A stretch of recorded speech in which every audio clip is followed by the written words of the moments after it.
Hello everyone, very good morning. So last લેક્ચરની અંદર આપણે પાચન તંત્ર પાચન ક્રિયા એ કમ્પ્લીટ કરી નાખી. આજના લેક્ચરની અંદર એની પછીની દેહધાર્મિક ક્રિયા શ્વસન ઉપર જવાનું છે. અત્યાર સુધી આપણે પાચન તંત્ર ભણ્યા પ્રીવિયસ લેક્ચરની અંદર. આજના લેક્ચરની અંદર એ જોઈશું શ્વસન એટલે શું અને એ પછીની અંદર શ્વસન તંત્ર એટલે શું. જેમ મનુષ્યનું પાચન તંત્ર હતું એમ મનુષ્યનું શ્વસન તંત્ર કાર્ય કરતું હશે. ઓકે, ચલો મિત્રો, તો શરૂઆત કરીએ. શ્વસન એટલે શું?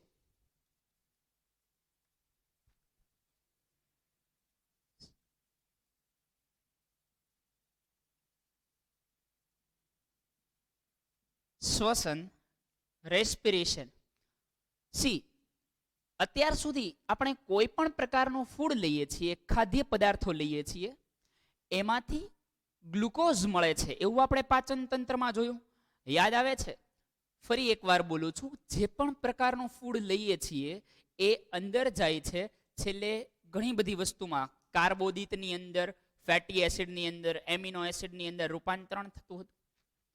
એ કાર્બોદિતમાં જે રૂપાંતરણ થતું હતું એ ગ્લુકોઝ હતું. હવે વિચારો, ગ્લુકોઝનો એક મોલેક્યુલ્સ છે, ગ્લુકોઝનો એક અણુ છે, ઉર્જા એની અંદર પડી છે. મારા હાથમાં એક ગ્રેનેડ હોય, પબજી રમતા હોય એ વ્યક્તિ માટે, આઈ હોપ નહીં રમતા હો, ગ્રેનેડની અંદર એનર્જી સ્ટોર થયેલી હોય. બહાર કાઢવી હોય તો કડી કાઢીને ફેંકવો પડે, કેમિકલ રિએક્શન થાય, બ્લાસ્ટ થાય છે, એનર્જી રિલીઝ થાય છે. સેમ વે ગ્લુકોઝ જે છે એ ગ્લુકોઝના અણુની અંદર ઉર્જા રહેલી છે. આપણા શરીરમાં ગ્લુકોઝ પડ્યા છે અને ઉર્જા ક્યાં છે? ગ્લુકોઝની અંદર. હવે એ ગ્લુકોઝનો અણુ બ્રેક થાય છે, તૂટે છે અને અંદરથી જે એનર્જી રિલીઝ થાય છે, આ એનર્જી રિલીઝ થવાની જે ઘટના છે એને શ્વસન તરીકે ઓળખવામાં આવે છે. એટલે કે એવું કહી શકાય કે પોષક દ્રવ્યોમાંથી ઉર્જા છૂટી પાડવાની જે ઘટના છે એ ઉર્જા છૂટી પાડવાની ઘટનાને આપણે શું કહીએ છીએ? શ્વસન કહીએ છીએ. બાકી ઓક્સિજન અંદર લેવો અને કાર્બન ડાયોક્સાઇડ બહાર કાઢવો એ શ્વસન અત્યાર સુધી સમજતા હતા. એ શ્વાસ અને ઉચ્છ્વાસની ક્રિયા છે.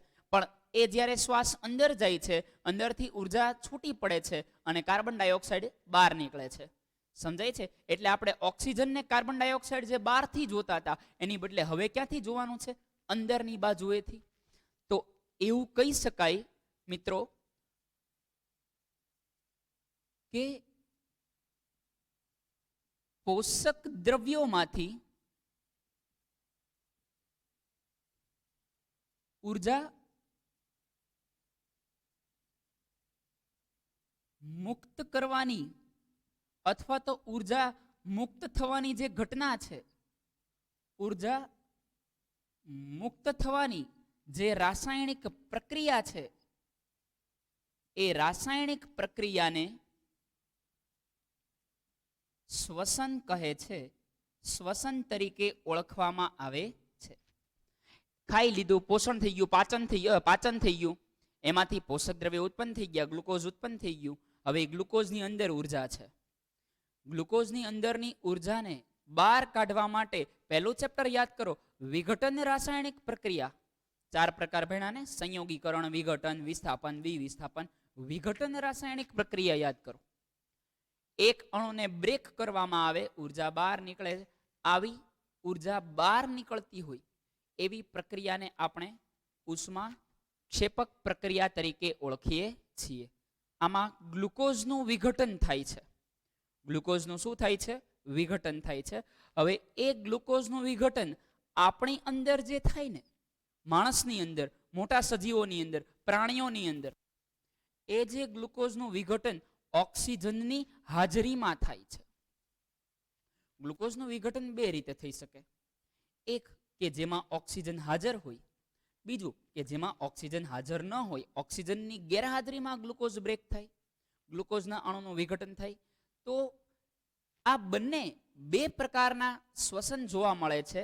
તો એવું શ્વસન કે જે ગ્લુકોઝની હાજરી, ઓક્સિજનની હાજરીમાં થાય છે, તો આવા શ્વસનને જારક શ્વસન કહે છે. આવા શ્વસનને મિત્રો શું કહે છે? જારક શ્વસન. તો ફર્સ્ટ ડેફિનેશન, શ્વસનના મુખ્ય કેટલા પ્રકાર છે? ફરીવાર 2 પ્રકાર. શ્વસન એના મુખ્ય 2 પ્રકાર, જારક શ્વસન અને અજારક શ્વસન.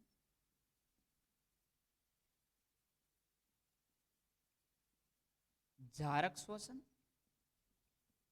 અને અજારક શ્વસન. તો જારક શ્વસન એટલે શું? તો કે આ પોષક દ્રવ્યોમાંથી જે ઉર્જા મુક્ત થાય છે, એટલે કે ગ્લુકોઝનું વિઘટન થાય છે, એ જો ઓક્સિજનની હાજરીમાં થતું હોય તો પહેલા તો એવું લખીએ, જે શ્વસન ઓક્સિજનની હાજરીમાં થાય તો આવા શ્વસનને જારક શ્વસન કહે છે. એટલે કે શું થયું? ગ્લુકોઝનું દહન અથવા તો ગ્લુકોઝનું સંપૂર્ણ દહન, કોઈ પણ વસ્તુ દહન થાય એટલે ઉર્જા મુક્ત થાય. ફરી એકવાર, કોઈ પણ વસ્તુનું દહન થાય એટલે એમાંથી ઉર્જા મુક્ત થાય.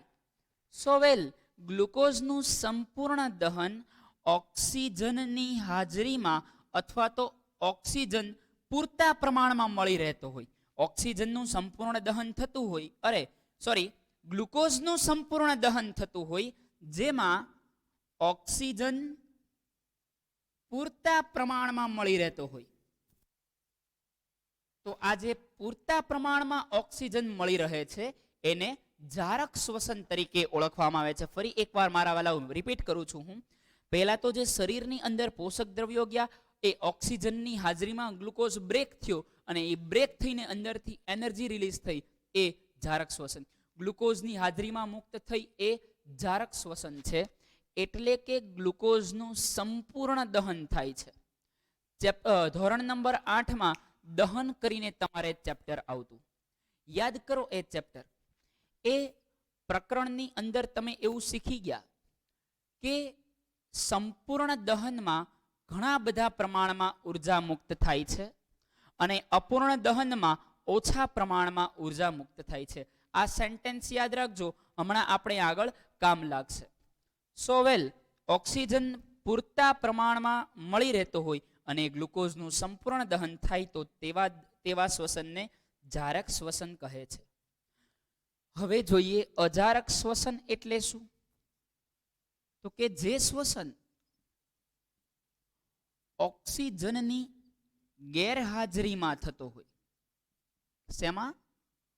ઓક્સિજનની ગેરહાજરીમાં થતું હોય તો આવા શ્વસનને અજારક શ્વસન કહે છે. આવા શ્વસનને શું કહે છે? અજારક. આમાં ગ્લુકોઝનો અણુ બ્રેક તો થાય છે પણ એને ઓક્સિજન મળતો નથી. ફરીવાર, આમાં ગ્લુકોઝનું અપૂર્ણ દહન થાય છે. આમાં ગ્લુકોઝનું અપૂર્ણ દહન થાય છે કારણ કે એમાં ઓક્સિજન એ ગેરહાજર છે. કારણ કે તેમાં ઓક્સિજન એ ગેરહાજર છે. સમજો છો વાતને? સો જ્યાં સંપૂર્ણ દહન થાય ત્યાં ઉર્જા વધારે મુક્ત થશે, અપૂર્ણ દહનમાં ઉર્જા ઓછી મુક્ત થશે. સૌથી પહેલા તો સવાલ જ એવો આવે છે, સર ઓક્સિજન વગર શ્વસન કોણ કરે છે? નાના હતા ત્યારથી એવું ભણો છો કે દરેક સજીવને જીવવા માટે ઓક્સિજનની આવશ્યકતાઓ છે. જીવવા માટે ઓક્સિજન જરૂરી છે. તો મિત્રો, અમુક સજીવો એવા છે, અમુક પ્રકારના બેક્ટેરિયા, અમુક પ્રકારના જે ચોક્કસ પ્રકારના જીવાણુઓ છે, એ ઓક્સિજનની ગેરહાજરીમાં શ્વસન કરે છે. અને એ બેક્ટેરિયા આપણા શરીરની અંદર રહેતા હોય. અમુક પ્રકારની ફૂગ છે, ઘરે કદાચ ઘણી બધી વાર ઓબ્ઝર્વ કર્યું હોય તો હવે તો બધું ખીરું ને એવું બધું બહાર મળે છે, બટ આઈ હોપ કે તમે ઓબ્ઝર્વ કર્યું હશે. ઘરમાં ઢોસા બનાવવા માટેનું ખીરું હોય ને, ઉપર તપેલી ઉપર એ તપેલીની અંદર ઢાંકણું બૂચ મારેલું હોય, માલિયાવાળું બૂચ નહીં, શીબુ કહેવાય ને, એ સીબુ શા માટે ઢાંકવામાં આવે? ઉપરનો ઓક્સિજન અંદર રિએક્ટ ના કરે. દૂધમાંથી દહીં બનાવવાની પ્રક્રિયા તમે ઘરે જોઈ હશે. એ દહીંનું પાત્ર બંધ રાખવામાં આવે છે, એટલે એના બેક્ટેરિયા તો જ દૂધમાંથી દહીંમાં પ્રસરી શકે, તો જ બહુ પ્રોપર દહીં બનાવી શકે, તો જ વ્યવસ્થિત શ્વસન કરી શકે, જો એ પાત્ર બંધ હોય. તમારા મમ્મીને પૂછજો કે દહીં બનાવતી વખતે દર 5 મિનિટે ઢાંકણું ખોલીને જોવા જઈએ દહીં બન્યું? દહીં બન્યું? તો એ દહીં ક્યારેય ઓલમોસ્ટ દૂધમાંથી દહીં નહીં બને, અથવા બહુ ટાઈમ લેશે. સમજો છો? તો પાત્ર બંધ છે એટલે ઓક્સિજન ઓલમોસ્ટ ગેરહાજર છે. અંદર જેટલો ઓક્સિજન હોય એટલો એ તો તરત વપરાઈ જશે. સમજો છો વાત રે? તો આ જે શ્વસન છે એ અજારક શ્વસન છે. આ શ્વસન કેવું છે? અજારક શ્વસન. ચલો એ પછી આપણે એને ડેપ્થમાં જઈએ. આની અંદર જે ઉર્જા તમે પ્રેક્ટિકલી રિયલાઇઝ કરી શકો છો ને, જારક અને અજારક વચ્ચેનો તફાવત. આપણે જે લઈએ છીએ, ઇમેજિન કરો ઓક્સિજન અંદર જાય છે. ઓલામાં બેક્ટેરિયામાં ઇમેજિન કરો ઢાંકણું બંધ છે, બેક્ટેરિયા ઓક્સિજન ક્યાંથી લેતા હશે? બેક્ટેરિયા પાસે ઓક્સિજન નથી. આઈ હોપ તમે ઇમેજિન કરતા હશો યાર, પ્લીઝ ઇમેજિન કરજો બધા. બેક્ટેરિયા ઓક્સિજન ક્યાંથી લે છે? આજુબાજુ ક્યાંય ઓક્સિજન નથી. ઓકે, તો એ ઓક્સિજનની ગેરહાજરીમાં શ્વસન કરે છે. ક્લિયર? હવે દૂધની, હવે ઓકે સર પોષણ ક્યાંથી મેળવે છે? તો દૂધમાં પોષણ તો છે. એ બેક્ટેરિયા પાણીમાં ડેવલપ નથી થતા, દૂધમાં ડેવલપ થાય છે. દૂધમાં પોષણ છે, એમાં એ ડેવલપ થાય છે ઓક્સિજનની ગેરહાજરીમાં. અજારક શ્વસન છે. ક્લિયર? ચલો ફરી પાછા મેઇન ટોપિક ઉપર આવીએ. સી, અહીંયા આગળ જે ઉર્જા છે એ વધારે પ્રમાણમાં ઉત્પન્ન થાય છે. અહીંયા આગળ જે ઉર્જા છે એ ઓછા પ્રમાણમાં ઉત્પન્ન થાય છે. ક્લિયર? ચલો એ પછી ચોક્કસ પ્રકારની 3 પ્રક્રિયા ઉપર જઈએ. કઈ રીતે થાય છે, શું થાય છે, એ વિશે ડેપ્થ લઈએ. આ શ્વસન અને શ્વસનના પ્રકાર હતા. હવે દરેક પ્રકાર વિશે આપણે ધીરે ધીરે ડેપ્થમાં માહિતી મેળવવાની છે. ચલો અડધી મિનિટ આપું છું, અડધી 1 મિનિટ લખી લ્યો અથવા સ્ક્રીનશોટ પાડી લ્યો. મોટાભાગના વિદ્યાર્થીઓ સ્ક્રીનશોટ પાડે છે એવું ધ્યાનમાં આવ્યું છે, પણ લખજો. આઈ સ્ટ્રોંગલી રિકમેન્ડેડ યુ, આળસ ના કરતા. બરાબર?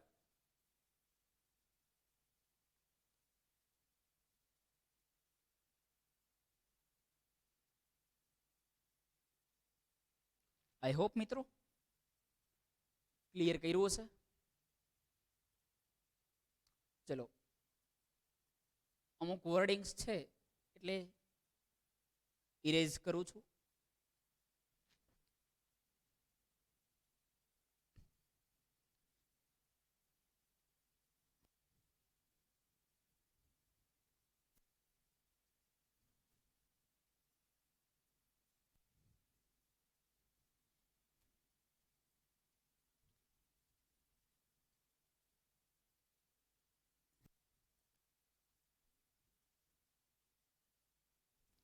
ચલો એની પછી આગળ જઈએ તો સૌથી પહેલા જોઈએ અજારક શ્વસન.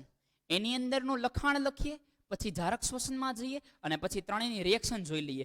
ત્રણેય આપણે પ્રક્રિયા વડે દર્શાવવાનું છે. તમને જ્યારે એવો સવાલ પૂછેલો હોય શ્વસનની વ્યાખ્યા આપી તેના પ્રકાર જણાવો, તો તમને હમણાં જે લખ્યું હતું ને આખી વ્યાખ્યા અને એના 2 માત્ર પ્રકાર વર્ણવાના, એવું પૂછ્યું હોય.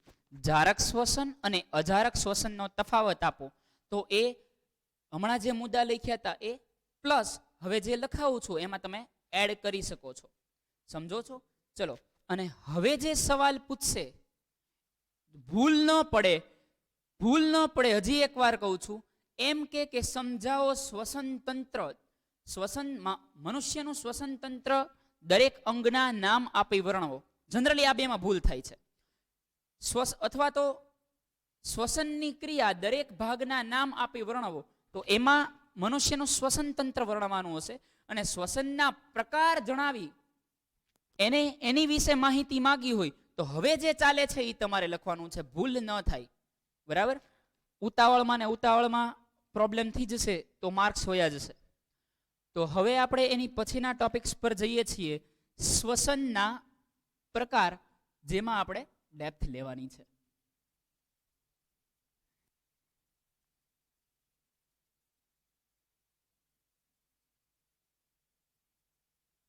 શ્વસનના પ્રકાર, તો સૌથી પહેલા કોના વિશે ભણીશું? તો કે અજારક શ્વસન. અજારક શ્વસન. અજારક શ્વસનની અંદર આપણે જોયું કે જ્યાં આગળ ઓક્સિજન ગેરહાજર હોય અને જે શ્વસન થાય છે એ અજારક શ્વસન છે. શક્ય હોય ને તો હું એક એક વ્યાખ્યા 2-3 વાર રિપીટ કરું છું. પહેલી, અમુકનો ગ્રાસ્પિંગ પાવર બહુ પાવરફુલ હોય છે, એને 1-2 વારમાં યાદ રહી જાય ને તો ત્રીજી વાર મારી સાથે મનમાં તો મનમાં બોલતા રહેવું, બરાબર? મગજમાં રીટાઈપ થતું રહેશે તો વાંચવામાં સરળતા રહેશે. અજારક શ્વસન જોઈએ તો અજારક શ્વસન ઓક્સિજનની ગેરહાજરીમાં અથવા તેના અભાવે થાય છે. તો જે એની ગેરહાજરીમાં કે ઓક્સિજનના અભાવે જે જોવા મળે છે એ અજારક શ્વસન છે. એ પછીના મુદ્દા પર જઈએ. પહેલા તો એટલું ક્લિયર, ઓક્સિજનની ગેરહાજરી અથવા ઓક્સિજનનો અભાવ. હવે આમાં શું થાય છે? તો કે આમાંય પાછા પર્ટિક્યુલરી 2 મુદ્દા, 2 ટાઈપ્સ પડે છે. ટાઈપ 1, યીસ્ટ જે શ્વસન કરે છે એમાં ઓક્સિજન સાવ ગેરહાજર હોય છે. યીસ્ટ જે શ્વસન કરે છે એમાં ઓક્સિજન સાવ ગેરહાજર હોય છે. એટલે કે યીસ્ટમાં જે પ્રક્રિયા થાય છે તો એ પ્રક્રિયાની અંદર યીસ્ટ જેવી ફૂગ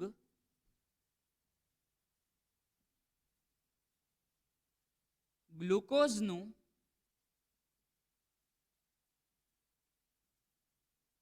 ઓક્સિજનની ગેરહાજરીમાં તમે પાછો શોર્ટમાં બતાવશો.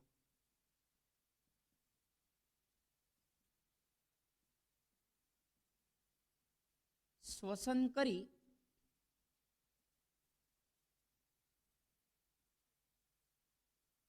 ઓક્સિજનની ગેરહાજરીમાં વિઘટન કરી. શું કરી?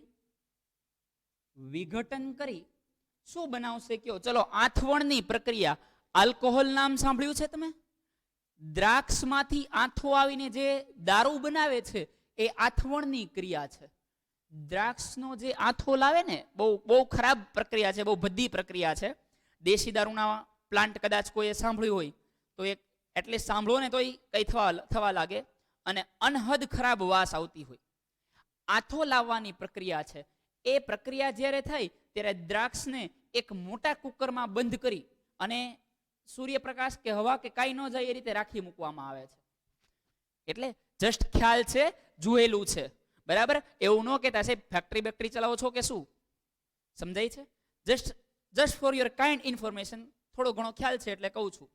તો બહુ ખરાબ વાસ આવતું હોય એ રીતે ગ્લુકોઝનું વિઘટન થાય છે અને એ ગ્લુકોઝના વિઘટનમાંથી પહેલા વચ્ચેની નિપજ બનશે. એ વચ્ચેની નિપજનું નામ છે પાયરુવેટ. શું નામ છે? પાયરુવેટ. 3 પ્રકારની પ્રક્રિયાઓ જોવાની છે અને મિત્રો આ 3 પ્રકારની પ્રક્રિયામાં આ પાયરુવેટ વસ્તુ કોમન છે. અજારકના 2 પ્રકાર અને આપણી અંદર થતું જારક. તો આ બધાનો શરૂઆતનો જે કિસ્સો છે એ શરૂઆતનો કિસ્સો બધામાં સામાન્ય છે. એટલે કે શરૂઆતમાં શું થશે? તો કે આપણી અંદર ટોટલ ગ્લુકોઝ જે છે એ 6 કાર્બન ધરાવતો હોય. કેટલા કાર્બનનું કમ્પાઉન્ડ છે, કેટલા કાર્બનનું સંયોજન છે? 6 કાર્બનનું. તો આ દરેક તબક્કાની અંદર આ વસ્તુ સામાન્ય રહેશે કે ગ્લુકોઝનું કોષરસની અંદર વિઘટન થશે. આ પ્રક્રિયા શેમાં થશે? કોષરસમાં. જારક શ્વસન હોય કે અજારક શ્વસન હોય, સૌથી પહેલા ગ્લુકોઝની પ્રક્રિયા બનીને શું બનશે? પાયરુવેટ. શું બનશે? પાયરુવેટ. ફરીવાર ગ્લુકોઝનું વિઘટન થઈ અને જે પહેલો તબક્કો બને છે એ પહેલો તબક્કો છે પાયરુવેટ. એ પાયરુવેટ 3 કાર્બન ધરાવે છે. પાયરુવેટ મિત્રો કેટલા કાર્બન ધરાવે છે? 3 કાર્બન. હવે પછી તબક્કાઓ છે એ અલગ પડે છે. દાખલા તરીકે અજારક શ્વસન જોઈએ તો અજારક શ્વસન ઓક્સિજનની ગેરહાજરીમાં અથવા ઓક્સિજનના અભાવે થાય. જ્યાં આગળ ગ્લુકોઝનું વિઘટન ઓક્સિજનની ગેરહાજરીમાં થાય છે અને શું બને છે? ઇથેનોલ અને કાર્બન ડાયોક્સાઇડ બને છે. શું બને છે મિત્રો? ઇથેનોલ અને કાર્બન ડાયોક્સાઇડ. એટલે કે આથો આવે એ પછી છેલ્લી નિપજ કઈ બનશે? ઇથેનોલ, કાર્બન ડાયોક્સાઇડ અને થોડા પ્રમાણમાં ઉર્જા મુક્ત થશે, બહુ થોડા પ્રમાણમાં. અને ઇથેનોલ, કાર્બન ડાયોક્સાઇડ અને ઉર્જા મુક્ત થાય છે. ઉર્જા મુક્ત થાય છે. આ ઉર્જા એટલી હમણાં હું તમને એનું મૂલ્ય આપીશ. Just compare it. એ લોકોની અંદર જે શ્વસન થઈને ઉર્જા મુક્ત થાય છે અને આપણી અંદર થાય છે એમાં બહુ મોટો ચેન્જ હોય છે. કારણ કે એ સજીવો બહુ નાના છે, એને જીવન જીવવા માટે એટલી બધી મેજર ઉર્જાની જરૂર પડતી નથી હોતી. ક્લિયર? ચલો, તો આ રીતે સમગ્ર ઉર્જા છે એ મુક્ત થશે. હવે આના આ જ રીતે એક બીજો પ્રકાર જોઈએ, જે આપણા સ્નાયુઓમાં બને છે. અચાનક વધારે પડતું કાર્ય કરી નાખેલું હોય. દાખલા તરીકે લોકડાઉનની અંદર શાંતિથી બેઠા છો અને પછી અચાનક મેરેથોન યોજાઈ અને તમે દોડી લીધું અથવા સાયકલ ચલાવી લીધી, અથવા રોજ તમે અડધો 1-2 કિલોમીટર સાયકલ ચલાવો છો અથવા ચલાવતા જ નથી. ભાઈબંધે કીધું ચલ ને મજા આવશે, એટલે આપણે પાર્ટિસિપેટ થયા. આપણે 10 કિલોમીટર સાયકલ ચલાવી નાખી અને પછી 1-1.5 દિવસમાં જે ટાંટિયા ભરાઈ જાય છે ને, જે પગ દુખવા લાગે છે, એ સ્નાયુની અંદર થયેલું અજારક શ્વસન. હમણાં ડેપ્થમાં સમજાવું. ઘણી બધી વાર ટીવીની અંદર પેલા હીરોને સિક્સ પેક સાથે જોયેલો હોય. સલમાન ખાનના સિક્સ પેક જોઈ ગયો એટલે આપણને નહીં લાગે, આપણે પુશઅપ ચાલુ કરીએ એટલે યુટ્યુબમાં જોઈ અને રોજનો 2-3 પુશઅપ ન મારતો હોય ગગો, અને એક સાથે 30, 35, 40 પુશઅપ મારી દે. પછી જે ખભા ને એ બધું રહી જતું હોય, ભાઈ તો ઈ જે રહી જાય છે એની અંદર લેક્ટિક એસિડ ભરાઈ ગયું. કોકે એવું કીધું હોય કેટલો મોટો થઈ ગયો, કેટલો જાડિયો થઈ ગયો, એલા ઘટાડ. એટલે આપણે ઈ દિવસથી હાલવાનું ચાલુ કરીએ. રોજ હાલવાથી શરીર ઘટે એટલે રોજ 1 રાઉન્ડ મારવાની બદલે શરૂઆતમાં જ તે બહુ વધારે પડતું હાલી લીધેલું હોય. અને પછી જે સ્નાયુ ભરાઈ જતા હોય, અચાનક ક્રિકેટ રમેલા હોય, કોઈ પણ રમત રમેલા હોય, અને પછી જે સ્નાયુને એ બધું ભરાઈ જતું હોય છે, એ શું થાય છે એ સમજાવું. એકચ્યુઅલી તમે સ્નાયુ પાસે રૂટીન વર્ક કરતા વધારે વર્ક કરાવેલું છે.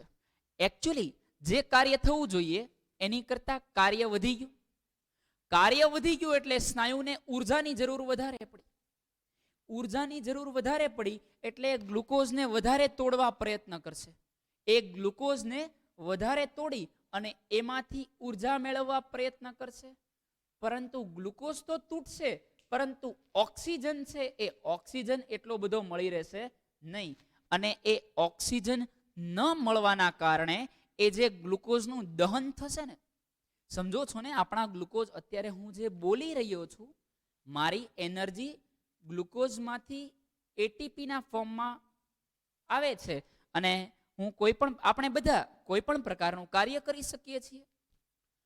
વધારે પડતી સ્નાયુને ઉર્જાની જરૂરના કારણે શું થશે તો કે પેલું જે ગ્લુકોઝ છે એ સ્નાયુ એને વધારે તોડવા પ્રયત્ન કરશે, એમાંથી વધારે ઉર્જા મેળવવા પ્રયત્ન કરશે. પરંતુ પ્રોબ્લેમ શું આવશે તો કે ઓક્સિજન એને પૂરતા પ્રમાણમાં મળશે નહીં. કારણ કે ઓક્સિજન થોડા આપણે બહારથી પમ્પિંગ કરીને વધારે નાખીએ છીએ. તો આ વસ્તુના કારણે એ જે ઓક્સિજનનું ગ્લુકોઝનું પ્રોપર દહન થવું જોઈએ એની બદલે અપૂર્ણ દહન થશે. અને એ અપૂર્ણ દહનના કારણે ગ્લુકોઝમાંથી લેક્ટિક એસિડ બનશે. અને એ લેક્ટિક એસિડ સ્નાયુમાં ભરાવાના કારણે સ્નાયુમાં પેઇન થાય છે. વાત સમજાય છે પૂરેપૂરી ડેપ્થમાં? આના લીધે સ્નાયુ છે એ આપણા પેઇન કરતા હોય છે.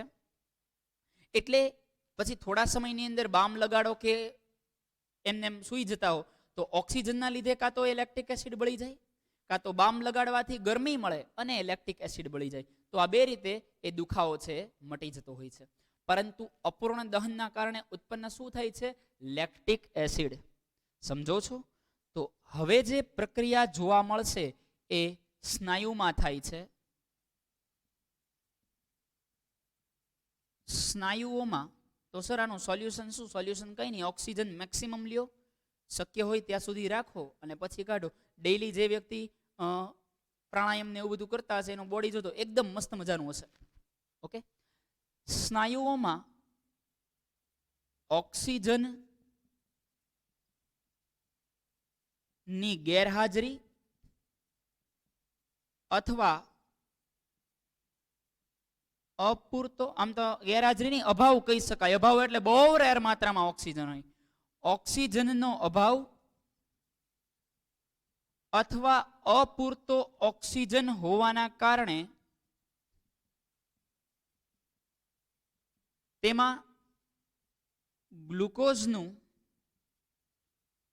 અપૂર્ણ દહન થઈ કઈ નિપજ બને છે? લેક્ટિક એસિડ બને છે. શું બને છે મિત્રો? લેક્ટિક એસિડ બને છે. આ પણ 3 કાર્બન ધરાવતી નિપજ છે. હવે આનું કાંઈ કામ નહીં, ઉર્જા ઓછી ઉત્પન્ન થાય, ગ્લુકોઝનો અણુ બગડે, ઉલટાનું ઉર્જા વેસ્ટ થઈને આપણને પેઇન થાય. સમજો છો? તો આ આપણને હાર્મફુલ છે. ચલો એ પછી જોઈએ. તો હવે પછી ત્રીજો ટાઈપ જે આવે છે એ જારક શ્વસનનો હશે. હવે જે આવે છે કયું શ્વસન છે? જારક શ્વસન. આ મુખ્ય બીજો ટાઈપ જારક શ્વસન.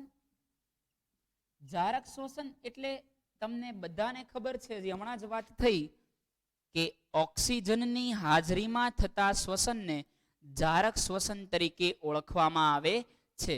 તો જારક શ્વસનમાં મિત્રો એવું કહી શકાય કે ઓક્સિજનનું પૂરતા પ્રમાણમાં દહન થાય છે. ઓક્સિજનનું પૂરતા પ્રમાણમાં ઓક્સિજન પૂરતા પ્રમાણમાં મળી રહે છે અને ગ્લુકોઝનું સંપૂર્ણ દહન થાય છે. ઓક્સિજનનો પુરવઠો પૂરતા પ્રમાણમાં મળે છે. અંદર ગયો, અંદર કોષમાં ગયું, કોષના અણુઓ ગ્લુકોઝ બ્રેક કરશે, ઉર્જા બહાર કાઢશે. અહીંયા તે લેક્ટિક એસિડ ને વત્તા શું છૂટી પડશે? ઉર્જા. આ ઉર્જાનું મૂલ્ય કેવું હશે? ઓછું. અજારક શ્વસન. આ ઉર્જાનું મૂલ્ય કેવું હશે? વધારે. જારક શ્વસન. અજારકની અંદર ઉર્જાનું મૂલ્ય ઓછું હશે, જારક શ્વસનની અંદર ઉર્જાનું મૂલ્ય વધારે હશે. ઓક્સિજન પૂરતા પ્રમાણમાં મળી રહે છે અને એ પૂરતા પ્રમાણમાં મળી રહેવાના કારણે ગ્લુકોઝનું સંપૂર્ણ દહન થઈ શું બનશે? તો કે કાર્બન ડાયોક્સાઇડ, પાણી અને ઉર્જા છૂટી પડે છે અથવા તો ઉર્જા મુક્ત થાય છે. શું બનશે મિત્રો? કાર્બન ડાયોક્સાઇડ, પાણી અને ઉર્જા, જે આપણે નાકમાંથી ઉચ્છ્વાસ સ્વરૂપે બહાર કાઢીએ છીએ. કાર્બન ડાયોક્સાઇડ, પાણી અને ઉર્જાનો આપણે ઉપયોગ કરતા હોઈએ છીએ. નાકમાંથી જે બહાર આવે છે માત્ર કાર્બન ડાયોક્સાઇડ નથી, એક કાર્બન ડાયોક્સાઇડ સાથે શું બહાર આવતું હોય છે? પાણીની બાષ્પ બહાર આવતી હોય છે. ઘરમાં એસી હોય તો એસીની 2 લાઈન જતી હોય. એક લાઈન કાર્બન ડાયોક્સાઇડને હવામાં એક્ઝોસ્ટ કરી દે અને બીજું જે છે એ લિક્વિડને લઈને પાણી ભરાતું હોય. પાણી ભેજ આવે છે ક્યાંથી? વાતાવરણમાં તો એટલો જ ભેજ છે, બાકીનો ભેજ નાકમાંથી એમાં ભેગો થતો હોય છે અને એ ભેજ ત્યાં આગળ કન્ડેન્સ થઈ, ત્યાં આગળ ઘનીકરણ થઈ અને પ્રવાહીકરણ થઈ અને પાણીની અંદર ભેગો થતો જોવા મળે છે. તો આ કયું શ્વસન છે મિત્રો? જારક શ્વસન છે. ચલો લખી લ્યો, પછી આ સવાલ કન્ટિન્યુ છે. જગ્યાના અભાવે આની પછી હવે રિએક્શન એ ઇરેઝ કરીને લખીશ. લખી લ્યો અથવા સ્ક્રીનશોટ મારી લ્યો.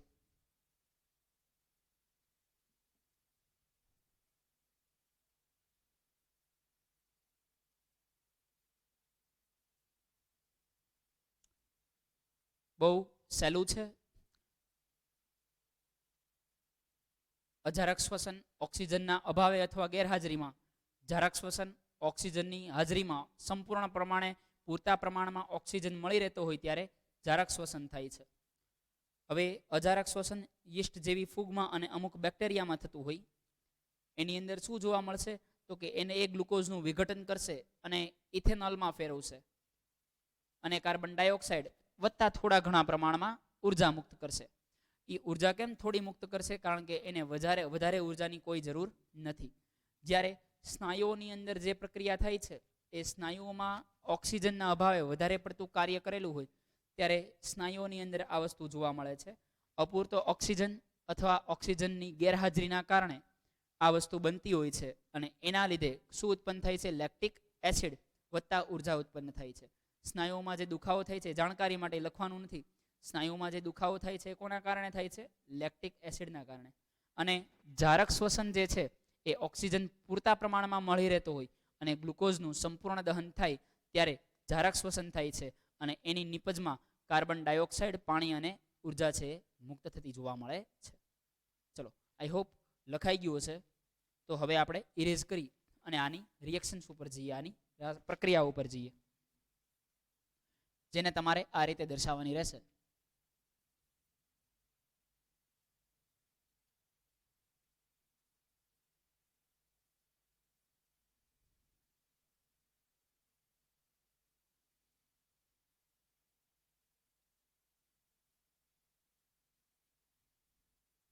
હજી એક વાર કહું છું, આ જ સવાલ છે, સવાલ કન્ટિન્યુ છે, નવા કઈ હેડિંગ ના મારતા.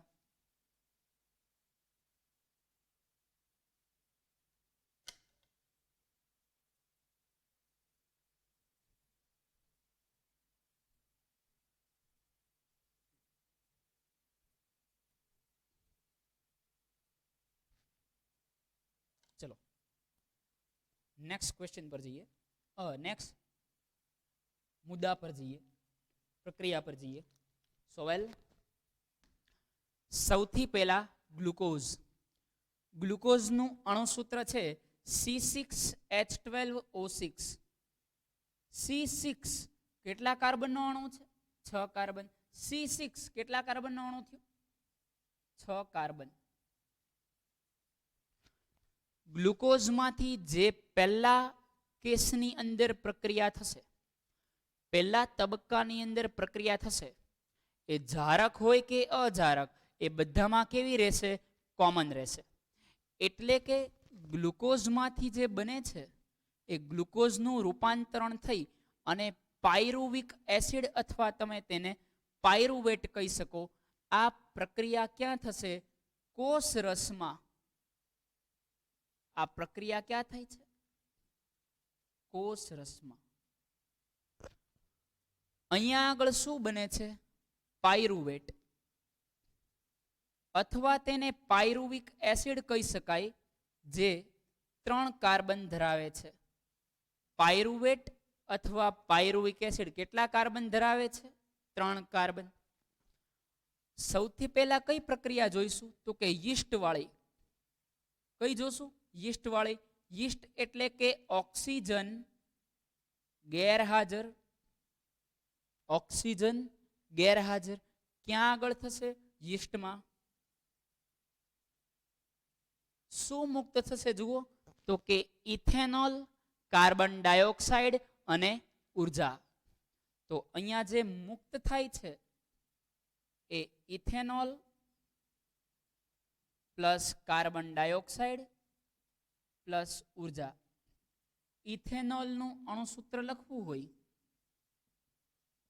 તો CH3COOH થશે, અથવા એવું કહી શકાય C2H5OH.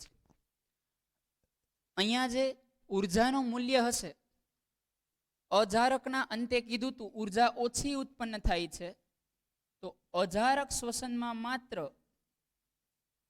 2 ATP જેટલી ઉર્જા મુક્ત થશે.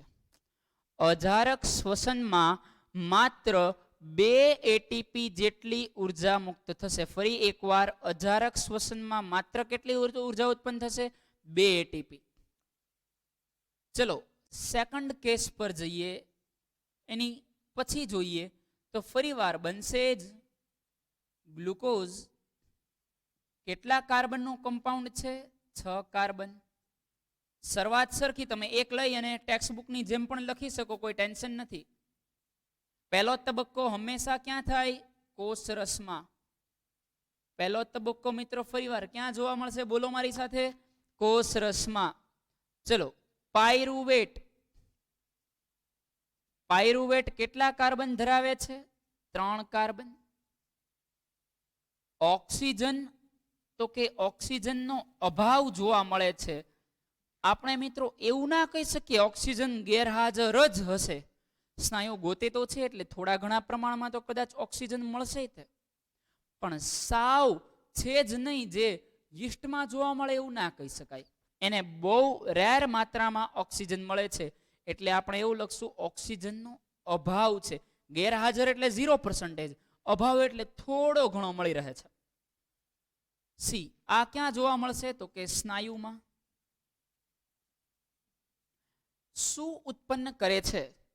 તો લેક્ટિક એસિડ અને ઉર્જા. આમાં પણ ઉર્જાનું મૂલ્ય કેટલું હશે? 2 એટીપી. લેક્ટિક એસિડ એ 3 કાર્બનનું કમ્પાઉન્ડ છે. જુઓ, ટોટલ 3 કાર્બન હતા, ઇથેનોલમાં 2 અને કાર્બનમાં 1, એમ 3 કાર્બન હશે. લેક્ટિક એસિડ પ્લસ ઉર્જા, અહીંયા 3 કાર્બન હતા, અહીંયા 3 કાર્બન છે. ક્લિયર? ચલો એની પછી જોઈએ તો ત્રીજા નંબર એટલે કે જારક શ્વસન પર આવીએ તો ગ્લુકોઝ. તો પહેલો તબક્કો અહીંયા સુધી ત્રણેયમાં કેવું છે? કોમન છે. જે ફેર પડે છે ક્યાં પડશે? બીજા તબક્કાની અંદર. ગ્લુકોઝ 6 કાર્બનનું કમ્પાઉન્ડ છે, સંયોજન છે. પહેલી પ્રક્રિયા જોવા મળશે એ કોષરસમાં જોવા મળશે. શું બનાવશે પહેલી નિપજ? પાયરુવેટ અથવા પાયરુવિક એસિડ. પણ જૂની ટેક્સ્ટ બુકમાં પાયરુવિક એસિડ આપેલું, ગુજરાત બોર્ડની હતી, એટલે અત્યારે ગુજરાત બોર્ડની પણ એનસીઆરટી છે એમાં પાયરુવેટ લખેલું છે. તો વી ફોલો ટેક્સ્ટ બુક. ઓકે, અહીંયા આગળ બીજો જે તબક્કો બને છે એમાં ઓક્સિજન હાજર. હવે જે ઓક્સિજન હાજર છે અને જે પ્રક્રિયા થાય છે મિત્રો, આ પ્રક્રિયા આપણા કોષના કણાભ સૂત્રમાં થશે. શ્વસનની ઉર્જા ઉત્પન્ન થવાની પ્રક્રિયા ક્યાં થશે? કણાભ સૂત્રમાં. કણાભ સૂત્રને ઉર્જાનું પાવર હાઉસ કહેવામાં આવે છે. અમીબામાં પણ કણાભ સૂત્રમાં જ થશે, આપણામાં કણાભ સૂત્રમાં જ થશે. સર તમે તો કીધું ને એક કોષના સજીવોમાં. મેં એક કોષના નથી કીધું, મેં બેક્ટેરિયા અને અમુક પ્રકારની ફૂગની વાત કરી. અમીબા છે એ આ જ રીતે શ્વસન કરશે, એટલે કે એના પણ એક શ્વસનના અંતે આપણામાં જેટલી ઉર્જા મુક્ત થાય છે એટલી જ અમીબામાં મુક્ત થશે, કારણ કે એમાં કણાભ સૂત્ર છે એ હાજર છે, એ ઓક્સિજનની હાજરીમાં શ્વસન કરે છે. સી, ચલો જોઈએ. તો ઓક્સિજન હાજર હોય ત્યારે શું છૂટું પડે છે? તો કે કાર્બન ડાયોક્સાઇડ, પાણી અને ઉર્જા. પરંતુ જે જારક શ્વસનના અંતે ઉર્જા ઉત્પન્ન થાય છે એ અલ્ટી ઉર્જા હોય છે, ઘણી બધી ઉર્જા હોય છે, અને એ ઉર્જાનું મૂલ્ય 38 એટીપી જેટલું હોય. તફાવત જુઓ, 38 એટીપી અને 2 એટીપી. એ લોકો સૂક્ષ્મ જીવો છે, ઉર્જાની જરૂર નથી. આપણે આટલું મોટું શરીર ધરાવીએ છીએ તો આપણે 38 એટીપી કાંઈ ન કહેવાય, ઘણા બધા જથ્થામાં ઉર્જા છૂટી પાડતા હોય. એટલે એક ગ્લુકોઝના એક અણુમાંથી 38 એટીપી એવા ઘણા બધાનું કન્ટિન્યુઅસલી દહન કરતા હોઈએ, અને ઘણી બધી ઉર્જા છે એનો આપણે ઉપયોગ કરતા હોઈએ છીએ. એટલે કે કોષની અંદર કણાભ સૂત્ર છે, એ કણાભ સૂત્ર કોષમાં ગ્લુકોઝ, કાર્બોદિત, તો પોષક દ્રવ્યો યાદ કરો. નાના આંતરડામાંથી પોષક દ્રવ્યોને નાના આંતરડાએ આખા શરીરમાં લોહીમાં ભેળવીને પહોંચાડી દીધા હતા. એટલે આપણા શરીરમાં ગ્લુકોઝના અણુઓ છે એ કોષમાં સ્ટોર થઈ ગયા હશે. હવે જ્યારે ઓક્સિજન આવે છે એ ગ્લુકોઝના અણુ કોષ એ ગ્લુકોઝ સાથે રિએક્ટ કરાવશે. કોની? તો કે ગ્લુકોઝની અને ઓક્સિજનની. ગ્લુકોઝની અને ઓક્સિજનની રિએક્શન થશે અને અંતિમ નિપજમાં આપણો ટાર્ગેટ શું છે? એમાંથી સંપૂર્ણ દહન કરવું, ગ્લુકોઝના અણુનું વિઘટન કરવું અને એમાંથી ઉર્જાને છે એ મુક્ત કરવી અને એ ઉર્જા આપણે યુઝ કરીએ છીએ. હવે બાકી વધેલી નિપજ કાર્બન ડાયોક્સાઇડ ને પાણી છે એ આપણા રુધિરમાં ભળશે. રુધિર એને ફેફસા સુધી લાવશે. ફેફસામાં કોઈ વધારાની વસ્તુની જરૂર નથી એટલે ફેફસું એ વસ્તુને ઉચ્છ્વાસમાંથી બહાર કાઢશે. ફરીવાર બીજો ઓક્સિજન લેશે, બીજી ઉર્જા દાખલ કરશે, એમાંથી ફરી બીજો ઓક્સિજન અંદર જશે, બીજી ઉર્જા ઉત્પન્ન થશે, કાર્બન ડાયોક્સાઇડ બહાર નીકળશે. સતત અને સતત આ સાયકલ છે એ ચાલતી રહેશે અને આ જે છે એ આ રીતે શ્વસન થતું આપણને જોવા મળે છે. ચલો શ્વસનને એકવાર એકદમ ફાસ્ટ ફોરવર્ડ કરી લઈએ. શ્વસનના બે પ્રકાર, જારક શ્વસન અને અજારક શ્વસન. જારક શ્વસન એટલે ઓક્સિજનની હાજરીમાં થતું હોય, અજારક શ્વસન એટલે ઓક્સિજનની ગેરહાજરીમાં થતું હોય. જારક શ્વસનમાં ઓક્સિજન પૂરતા પ્રમાણમાં મળી રહે છે, ગ્લુકોઝનું સંપૂર્ણ દહન થાય છે. અજારક શ્વસન ઓક્સિજન પૂરતા પ્રમાણમાં મળતો નથી, ગ્લુકોઝનું અપૂર્ણ દહન થાય છે. જારક શ્વસનના અંતે ઉર્જા વધારે ઉત્પન્ન થાય છે, અજારક શ્વસનના અંતે ઉર્જા ઓછી ઉત્પન્ન થાય છે. જારક શ્વસનની વાત કરીએ તો મોટા મોટા પ્રાણીઓને એ બધાની અંદર જારક શ્વસન જોવા મળે છે. દાખલા તરીકે જોવા જઈએ તો કઈ રીતે નિપજ છૂટી પડે છે? તો કે જેટલા પ્રકાર જોયા એ કુલ 2 પ્રકાર અને એના અજારક શ્વસનના 2 અને જારકનો 1 એમ કુલ 3 પ્રકારની અંદર સૌથી પહેલા ગ્લુકોઝમાંથી પહેલા તબક્કામાં શું બને છે? પાયરુવેટ. પહેલો તબક્કો ક્યાં આગળ થાય છે? કોષરસમાં. એમસીક્યુમાં આવશે.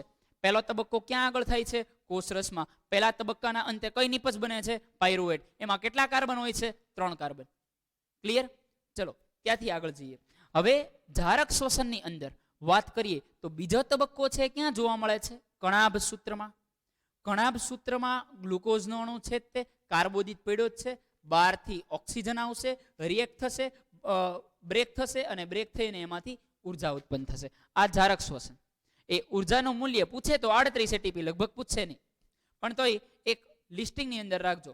અજારક શ્વસનની વાત કરીએ તો અજારક શ્વસનની અંદર વાત કરીએ તો ઓક્સિજન કેવો છે? એમાં ગેરહાજર છે. ઓક્સિજન ગેરહાજર છે એટલે સૌથી પહેલા અજારક શ્વસન 2 રીતે થાય. એક યીસ્ટની અંદર, એટલે જ્યારે જ્યારે આપણે આથો લાવીએ છીએ એ એક પ્રકારનું અજારક શ્વસન છે. અમુક બેક્ટેરિયા અજારક શ્વસન કરે છે, જેમ કે લેક્ટોબેસિલસ, દૂધમાંથી દહીં બનાવવાના બેક્ટેરિયા. અજારક શ્વસનમાં શું થશે? તો કે અજારક શ્વસનની અંદર બેક્ટેરિયા છે પહેલી પ્રક્રિયા કોષરસમાં કરી પાયરુવેટ બનાવશે. હવે એ ઓક્સિજનનું સંપૂર્ણ દહન નથી કરતો, અપૂર્ણ દહન કરે છે. આથો આવે છે યીસ્ટ બનવા માટે. યીસ્ટ જ્યારે વર્ક કરે છે ત્યારે એ આથો લાવીને એમાંથી શું ઉત્પન્ન કરશે? ઇથેનોલ અને નાની એવી ઉર્જા ઉત્પન્ન કરશે. એ અજારક શ્વસન છે. બીજા આટલું ક્લિયર? આટલું ક્લિયર છે ને? આથો લાવશે, ઇથેનોલ અને ઉર્જા ઉત્પન્ન કરશે, વત્તા કયો વાયુ બહાર કાઢશે? Carbon dioxide. Ethanol, carbon dioxide અને ઉર્જા. એની પછીના તબક્કામાં જઈએ તો કોષરસમાં જે બીજી પ્રક્રિયા થાય છે એ આપણા સ્નાયુની અંદર થાય છે. વધારે પડતા વર્કના કારણે અથવા અમુક બેક્ટેરિયા આ રીતના શ્વસન કરતા હોય. આપણા સ્નાયુમાં આ રીતનું શ્વસન થતું હોય. સોવેલ આપણા સ્નાયુની અંદર પહેલા કોષરસની અંદર આ પ્રક્રિયા જોવા મળે છે. પહેલા પાયરુવેટ બનશે. પાયરુવેટ હવે વધારે ઓક્સિજન માગે છે પણ ઓક્સિજન મળતો નથી. એ ઓક્સિજન ન મળવાના કારણે તેનું અપૂર્ણ શ્વસન થાય છે, અપૂર્ણ દહન થાય છે અને એ અપૂર્ણ દહનના કારણે લેક્ટિક એસિડ અને ઉર્જા ઉત્પન્ન થાય છે. ક્લિયર? તો આ રીતે જારક શ્વસન અને અજારક શ્વસનને મિત્રો વર્ણવી શકાય છે. ચલો નોટ ડાઉન કરી લ્યો, એ પછી આપણે આગળ જઈએ.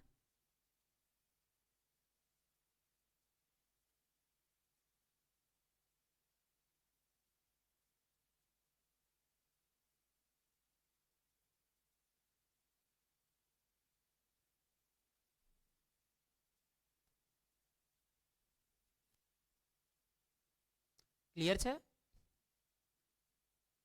ઇરેઝ કરી લઉં.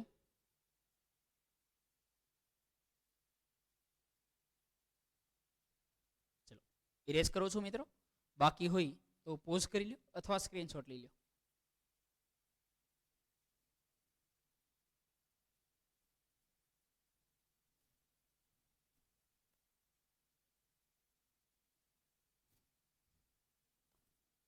એ પછી જઈએ તો જે પ્રમાણે ઉર્જા મુક્ત થાય છે એ એટીપીના સ્વરૂપમાં મુક્ત થાય છે.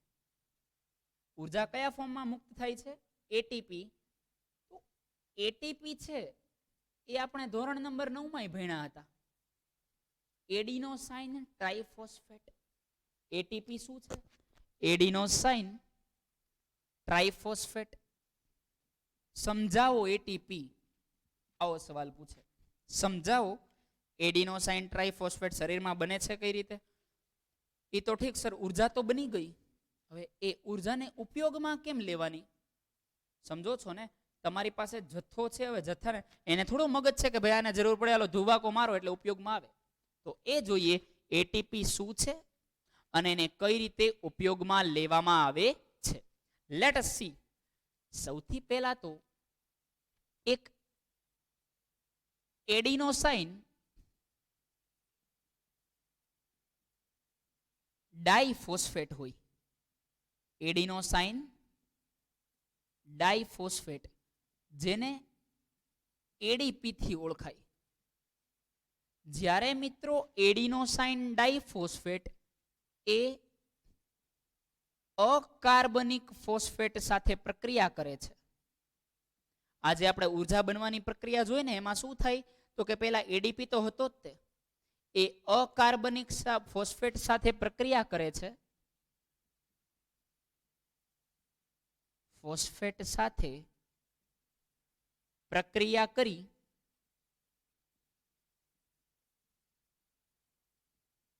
એડિનોસાઇન ટ્રાઇફોસ્ફેટ બનાવે છે. શું બનાવે છે? એડિનોસાઇન ટ્રાઇફોસ્ફેટ, જેને આપણે શેના તરીકે ઓળખીએ છીએ? એટીપી.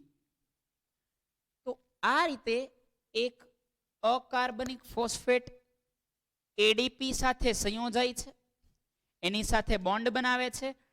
બે હોય તો ડાઈ કહેવાય, બે માં એક ઉમેરાણો એટલે 3 થયા, તો 3 થયા હોય તો શું કહેવાય? ટ્રાય. આ રીતે એક એડિનોસાઇન ટ્રાઇફોસ્ફેટ બને છે. હવે આ એટીપી તો બની ગયું, એટલે કે આ રીતે બનશે.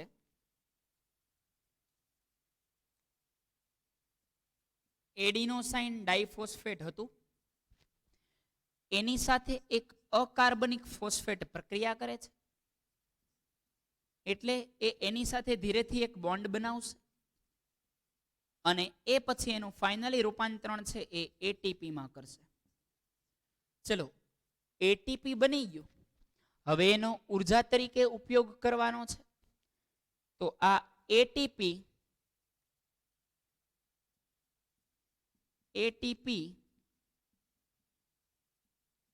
પાણી સાથે પ્રક્રિયા કરી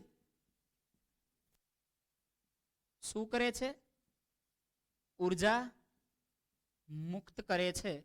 અને આ ઉર્જાનું મૂલ્ય, જે આ ઉર્જા મુક્ત કરે છે એ મૂલ્ય 30.5 કિલો જૂલ પર મોલ જેટલું હોય છે. એક મોલ એટલે ખબર છે 6.022 ગુણ્યા 10⁻³ લાસ્ટ 9th ની અંદર મોલ કન્સેપ્ટમાં આપણે ભણી ગયા. તો ઉર્જા મુક્ત થાય છે ત્યારે કેટલી મુક્ત થાય છે? 30.5 કિલો જૂલ પર મોલ. અને છેલ્લે એ ખબર છે કે જે જારક શ્વસન છે એમાં વધારે ઉર્જા મુક્ત થશે, અજારકમાં ઓછી થશે, કારણ કે આપણે ઉર્જાની જરૂર છે વધારે હોય છે. તો આ રીતે મિત્રો એટીપીને વર્ણવી શકાય. ખાસ કરીને ફોસ્ફેટ સંયોજનો બોડી માટે બહુ ઉપયોગી છે, એટલે એવું કહેવામાં આવે છે કે કેળાની અંદર સૌથી વધારે એનર્જી હોય છે. તો શક્ય હોય તો એની અંદર કેલ્શિયમ ફોસ્ફેટ હોય. કેલ્શિયમ આપણા હાડકાને પાવરફુલ બનાવશે અને ફોસ્ફેટમાંથી બહુ વધારે એનર્જી. ઘણી બધી વાર ક્રિકેટરને તમે ચાલુ પીચ ઉપર કેળા ખાતા જોયેલા હશે. એનું કારણ શું છે? તો કે એમાંથી ત્વરિત ઉર્જા મળતી હોય છે. એટલે જો શક્ય હોય અને સત્તું હોય તો શરીર માટે ખૂબ જ સારું છે અને બહુ હેલ્ધી છે. ક્લિયર?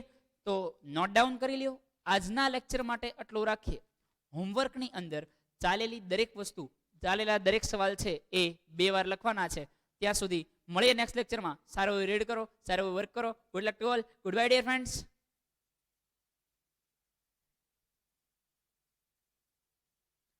બાકી હોય એ વિદ્યાર્થીઓ નોટ ડાઉન કરી લેશે.